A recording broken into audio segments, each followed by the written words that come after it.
name is Christopher Xu, and this is my final project for my C++ class. So starting in my main CPP code, I have a header file that includes the header file outstream. This is the input-output. Um, this includes the input-output library and helps us define objects such as cin and cout for use for getting user input and defining user output. Next, I include the vector header file. This, and in essence, allows us to use these dynamically allocated arrays called vectors, which I'll be using plenty of times in my code to store all the homeowner expenses. Next, I have a unique header file, which is the expenses.h. This basically in the expenses.h header file over here, it includes every single function prototype that I'll be using in my code. All of them are included over here, which is to save space in my main code.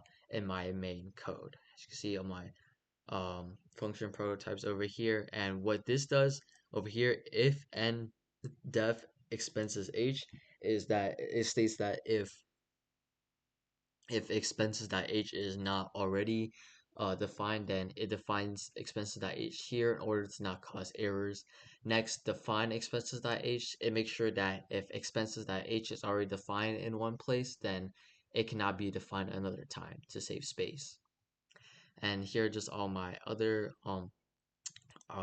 header files I included. I added an included string header file over here, and if I import the expenses.h header file like in main.ccp and expenses.ccp, these header files will also be included with them. So they'll also have the include string header file, even though I didn't explicitly state to the string header file in any of these both CPP files. And so back to my main code, using namespace standard, it basically allows me to import the namespace library into the scope of my current function, and that allows me to use input output objects like cin and cout without having to use this prefix right here.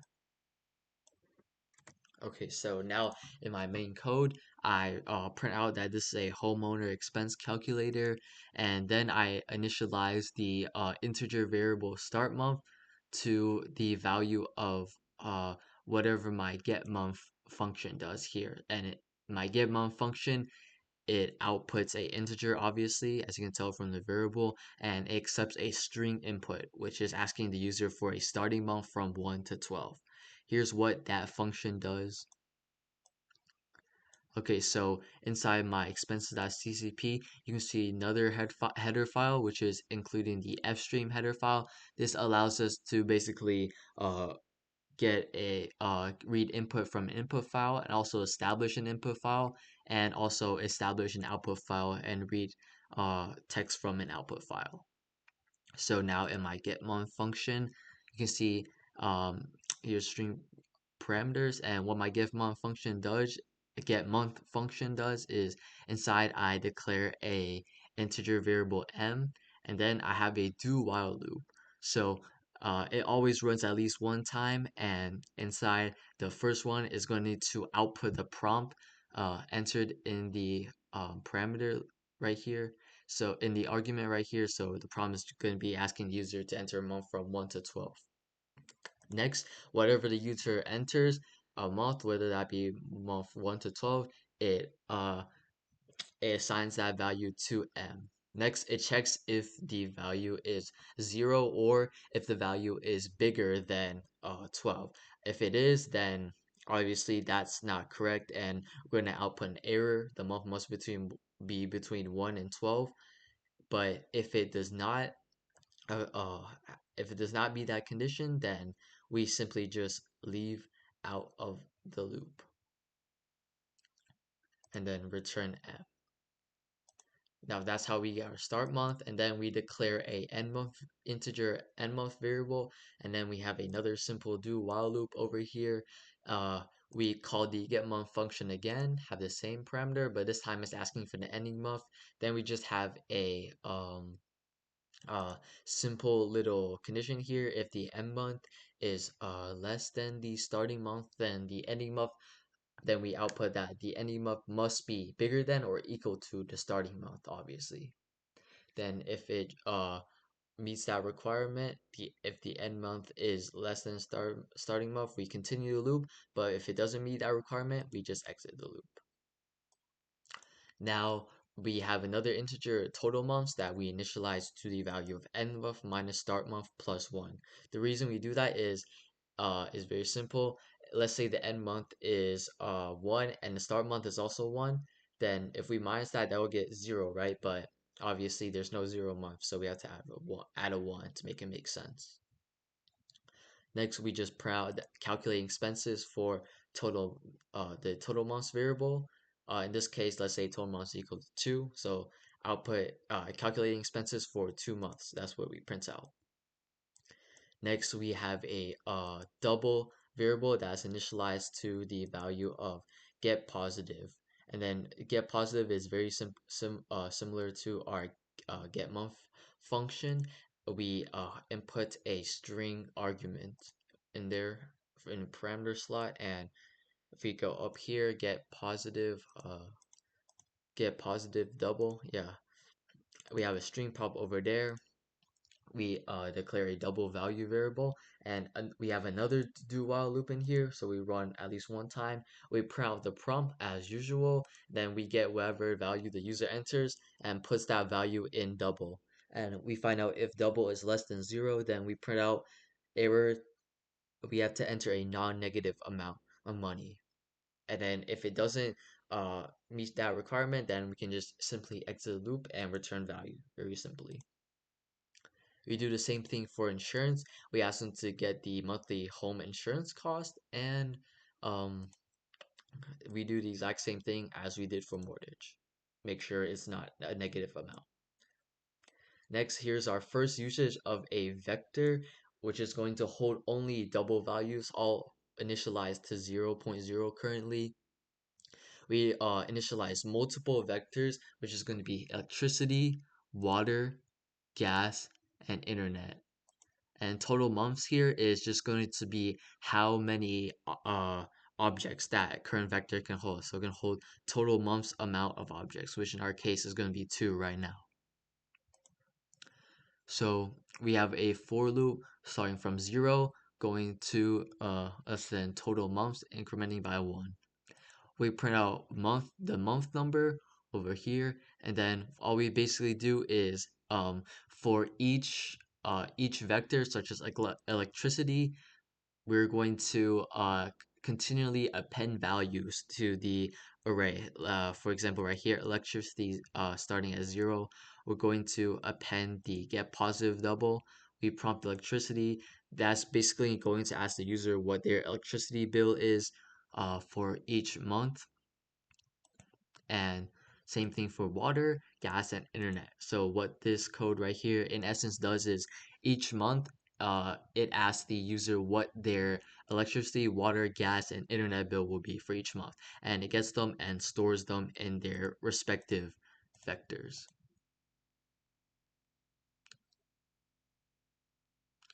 And right here we have two variables, double maintenance and renovation, double type variables. We basically do the same thing for them. We get positive double, and then we print out total maintenance cost, positive double again. We make sure it is a non-negative value, and we don't have to loop for this because the maintenance cost is going to, this is the total maintenance cost, so we don't have to loop over each month to get how the total cost of maintenance and renovation for our user. Next, we have more vectors, groceries, and restaurants. Also, holding double values. Each double value is initialized to 0.0 starting. And we have another for loop, looping from 0 to total months. Uh, and this time we output what month it is. And we also just simply get groceries, how many get append groceries, append values to our groceries vector, using the get positive double by asking the user what their grocery cost is going to be. Same thing for restaurants. In each loop, we just add that to our vector values. Yes. Next, in our we initialize another vector value, which is going to be another double vectors initialized to 0, 0.0 called monthly totals, which is also going to have total months amount of values. Then we have another for loop from 0 to less than 1 less than check if it's 1 less than total months, incrementing by 1. And basically our monthly totals, each index in our monthly total is going to be the value of mortgage plus insurance plus electricity at that index plus water plus gas plus internet plus groceries plus restaurants. That's a lot, and that's basically going to be the total expense of every single expense the homeowner is going to have for that current month. And we just keep looping over that until we get to our last month. And yeah.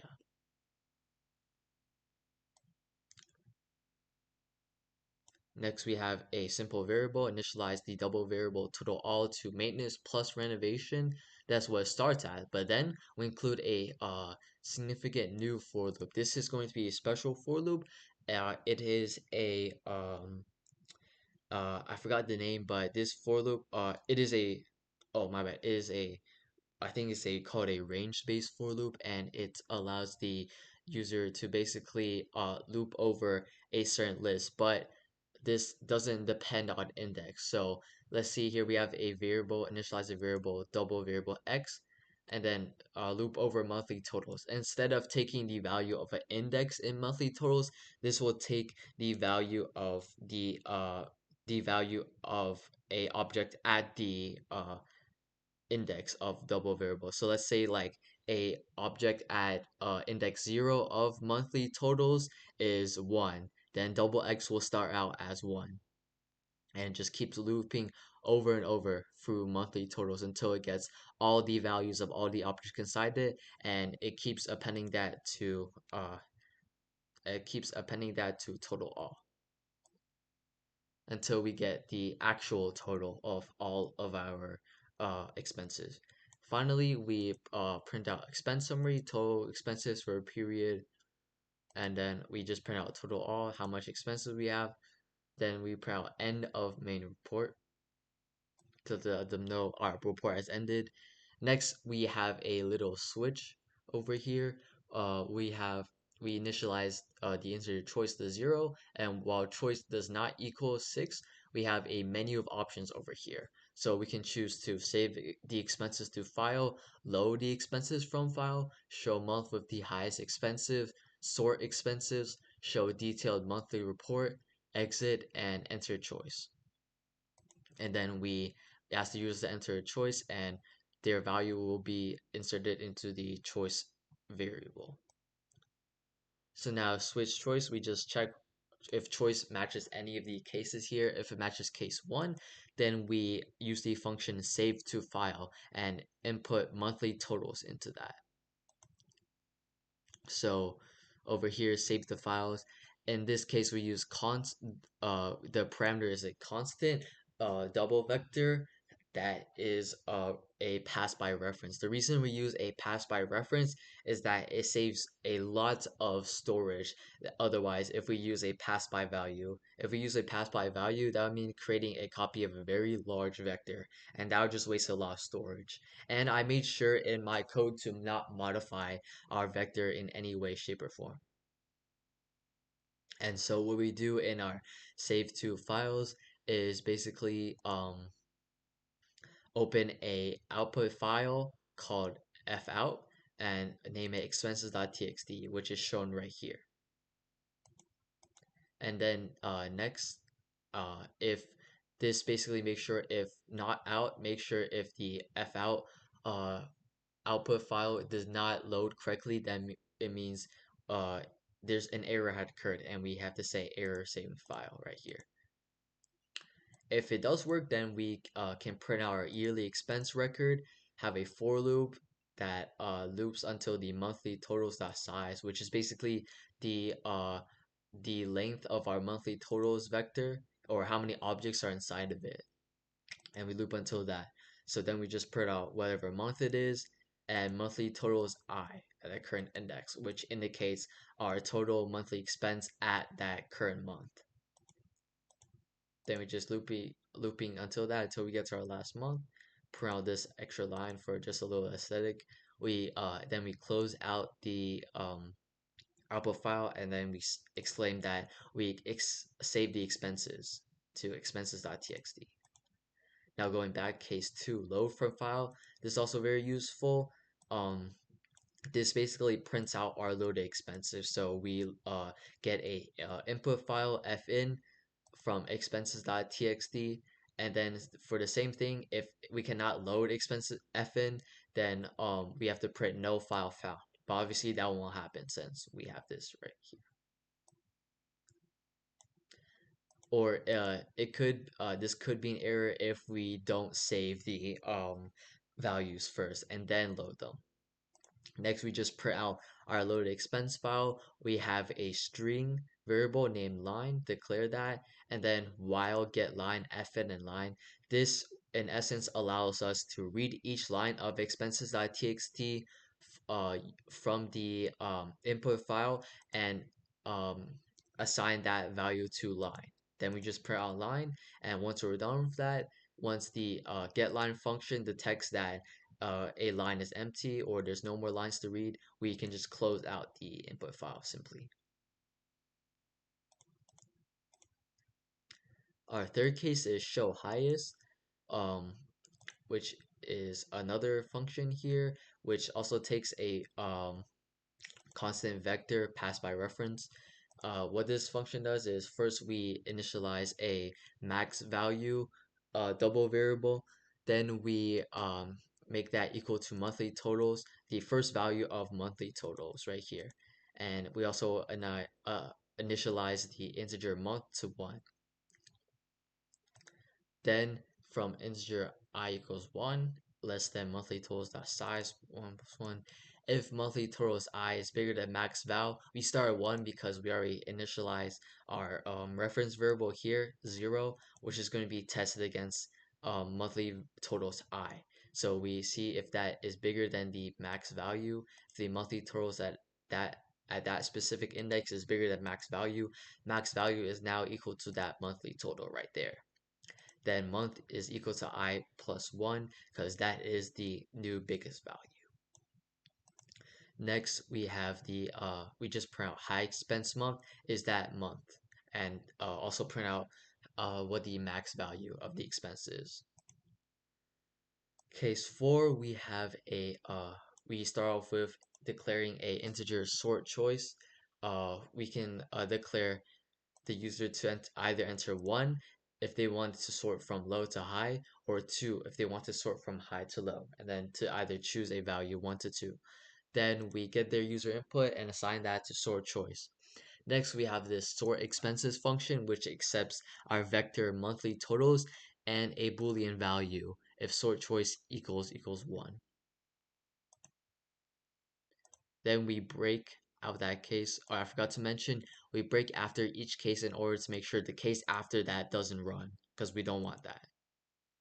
Next here, sort expenses over here. Vector double sorted equals monthly totals. Then we just loop over all of these for an I equals 0, I is less than sorted dot size. Same thing here for a j equals 0, j is less than sorted dot size minus 1. And then if ascending, if sorted j is bigger than sorted j plus 1, we just swap those. And then it also another thing else, if let's say ascending does not equal 1 and equals 2, right? So we got to sort from that was from high to low. So we just do the opposite. If sorted j is less than sorted j plus 1, then we just swap j and j plus 1. And then we keep doing that over and over again. This is a very popular sort of sorting I got from the internet. It was called bubble sort, I'm pretty sure. And that is the end of our sorting expenses function.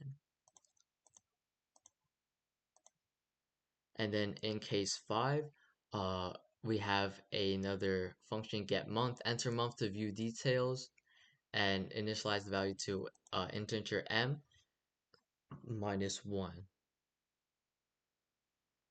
Then we have, let's go over here, int m, get m. Yep, we have that. And then we have show month detail with all of our expenses right here along with the m variable. So let's go over here, show it.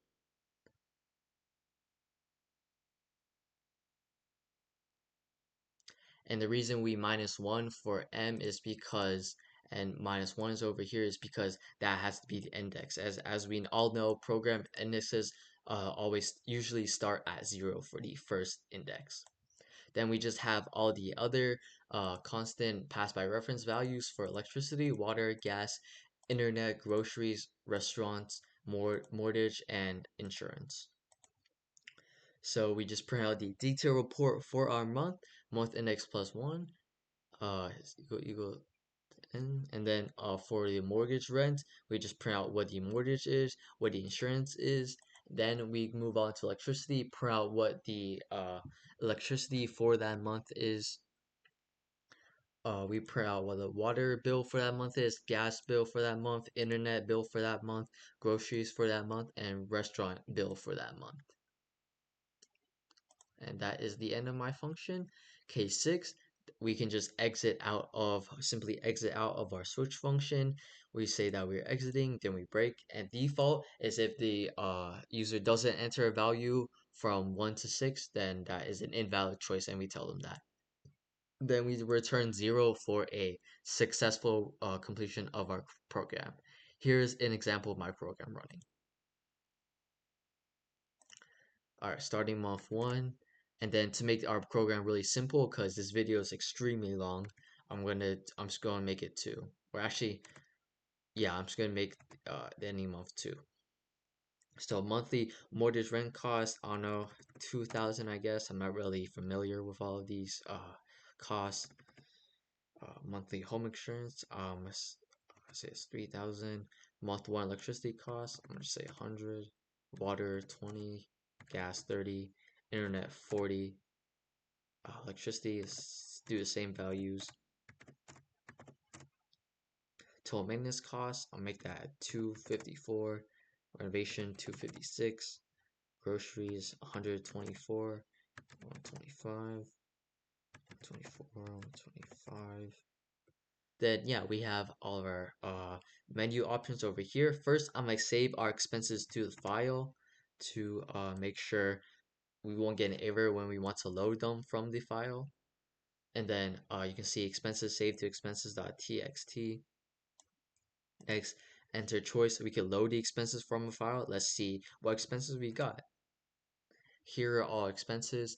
The year expense 1, month 1, our total expenses here. Month 2, we also have the same expenses because I inputted the exact same values. Same for these. Same for our other expenses, 1212, because I inputted the same. Yearly expense record, also very expensive. Our next choice is going to be show the month of the highest expenses. And that's going to be month 1 with $5,439 in expenses. Next, sort expenses. I'm going to sort them from low to high. Obviously, we can easily see here is definitely sorted from low to high. Number 5, show detailed monthly report. We're going to view month 2, February. Here's our mortgage, rent, insurance, electricity, water, gas, internet, groceries, restaurant bill. Yep, that's exactly what I typed if my memory serves me right. And that is simply all. I can just exit. Oh, before that, I'll show you example of my menu. Let's say I type in 7, right? The program say invalid choice. I gotta do that again, and I can just exit simply now. And then our program, our program finished successfully, exit code 0. And here is my expenses.txt. Yep. All right, thank you for listening, Mr. Professor Hartnett, and I hope you have a great break.